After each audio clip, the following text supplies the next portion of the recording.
নমস্কার, আমি দিব্যশ্রী। আজ কোজাগরী লক্ষ্মী পুজোর মাহাত্ম্য নিয়ে দুটি কথা বলছি। খুব শর্টে বলবো। পুরাণে রয়েছে মা লক্ষ্মী নাকি রাতে ঘরে ঘরে ঘুরে জিজ্ঞেস করে, ক জাগরতি, মানে কে জেগে আছে। যারা উত্তর দেন তার ঘরেই আসে ধন সম্পদ, অন্নপূর্ণা ও সৌভাগ্য। এই সময় কিন্তু পূর্ণিমার রাতের আলোয়, মানে চাঁদের আলোয়, লক্ষ্মী দেবীর শক্তি হাজার গুণ বৃদ্ধি পায়।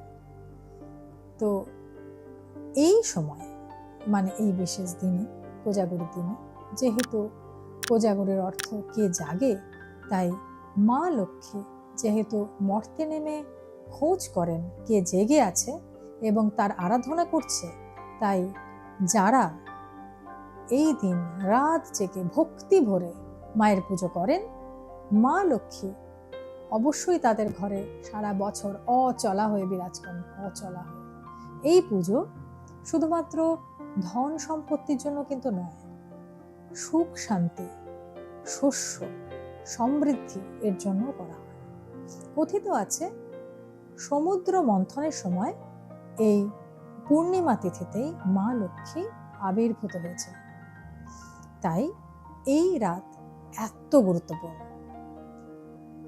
এই দিনে মা লক্ষ্মীর ৮টি রূপের পুজো করার বিধি রয়েছে এবং এতে কিন্তু জীবনের সব দিক থেকে সমৃদ্ধি আছে। একে বলে অষ্টলক্ষ্মী, যেমন ধনলক্ষ্মী, ধান্যলক্ষ্মী, গজলক্ষ্মী ইত্যাদি ইত্যাদি।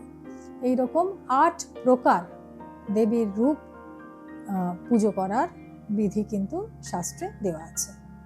আমরা বাড়িতে এত কিছু তো করতে পারি না, যেহেতু মা লক্ষ্মী ভক্তিতেই সন্তুষ্ট, তাই অবশ্যই আমাদের ভক্তি ভরে, মনটাই আসল, ভক্তি ভরে নিজের মনকে সম্প্রদান করে, ইটারনাল সারেন্ডার করে কিন্তু পুজো করা উচিত।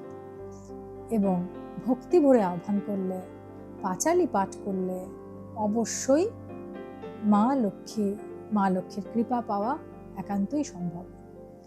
আপনারা সবাই লক্ষ্মী দেবীর কৃপা অবশ্যই পাবেন, এই কামনাই আমার রইল। ভিডিওটি যদি ভালো লাগে তাহলে লাইক করুন, শেয়ার করুন এবং চ্যানেলটিকে অবশ্যই সাবস্ক্রাইব করুন। পাশে থাকা বেল আইকনটি ক্লিক করুন, যাতে এমন ভিডিও আপনার কাছে সবার আগে পৌঁছে যায়। দেখা হবে আরেকটি এপিসোডে। ধন্যবাদ।